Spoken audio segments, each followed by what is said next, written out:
And we turn now to the other side of the table, Florida Senator Bill Nelson. Well, you just heard him, Senator. He says it's going to be well into the fall now. I think that's the first time I've heard anybody make that estimate. So this is even more serious than we thought yesterday. If they don't get this thing cut off, and hallelujah, if they do, there's going to be a lot of oil out there in the Gulf sloshing around, and it is going to considerably alter our way of life along the Gulf, and it could be the Atlantic coast as well. Well, now you have, it has reached your beaches in Florida. We're told now that there are tar balls that are washing up on the shores of Florida. How bad is that? I know you were just down there yesterday. It wasn't that bad. The bad part is that people think that there's oil there, and they're canceling their fishing trips, they're canceling their hotels, they're not going into the restaurants because they're not coming. They are canceling orders of our fish houses because they're afraid that the seafood is tainted, and as a result, there is a huge economic impact that is beginning to be felt. Senator, you keep saying we need to bring in the military to do more. Now, you heard Admiral Allen just now. He said we're already using the military, but you think they could be doing more, and what exactly do you think they could do? Well, the Coast Guard is doing a great job, and if this oil is cut off now, which Admiral Allen said he doubts that it will be, but if it is, then we've got it under control, because what they're trying to do is to keep the oil away from the coast, doing the skimming. They've got a suction machine like a vacuum cleaner. Once they skim it up, that'll put it in these rubberized bladders, and that way they can keep the oil from going in. That's one thing, if it's cut off now. But if it continues all summer, then you're going to have so much oil out there. There is going to be so much impact all along the coast that you've got to have the best command and control organization in the world, and that's the U.S. military. Now, of course, the Coast Guard and the military are working hand in hand, but the Coast Guard is stretched to the limit right now.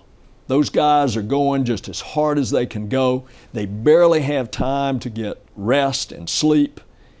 And if this thing continues for months in advance, you're going to have to bring in the best organization for coordinating assets, command and control, getting information right now.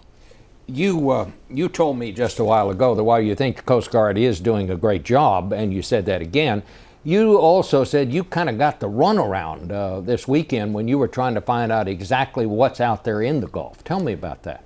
I ask a simple little question. How many boats do we have out there? And Bob, I got 3 different answers within the span of an hour and a half. Now, that just simply should not be. And what was the first number you got? The first number was 4. Uh-huh. 4 out there basically skimming up, which is what you want. And that's 25 to 50 miles out. Well, that didn't seem like very many. Then you got another call? Then I got another call. No, there are 250 out there. And then, what? And then there are 4, an estimate of 4, but no, maybe as many as 250. And then I got a third call that said, no, we've got a whole bunch on standby. And all this is not to be critical. Everybody is stressed to the limit, and you're hearing the frustration coming out of my voice. I'm expressing the frustration of those people who live there, whose livelihoods are going away. I'm expressing the frustration of those fishermen who can't go out and fish now because if they're a charter boat, nobody's coming. Or if they are fishing for a living, the fish houses are not buying their fish because the houses elsewhere around the country are not ordering it. Senator, are they going to have to close the beaches in Florida? At this point, Bob, no. Those are the world's most beautiful beaches, and they're just a few tar balls. And the good news is that the forecast as far in advance as Tuesday is that it's still not coming on shore, the main oil slick. Now, some tar balls. But if it does? Well, then I think we go out there and we collect up what we can. And we really have to worry when the wind shifts to taking it south into the loop current, and that takes it around the Keys and up the East Coast. All right. Senator, thank you so much for being with us.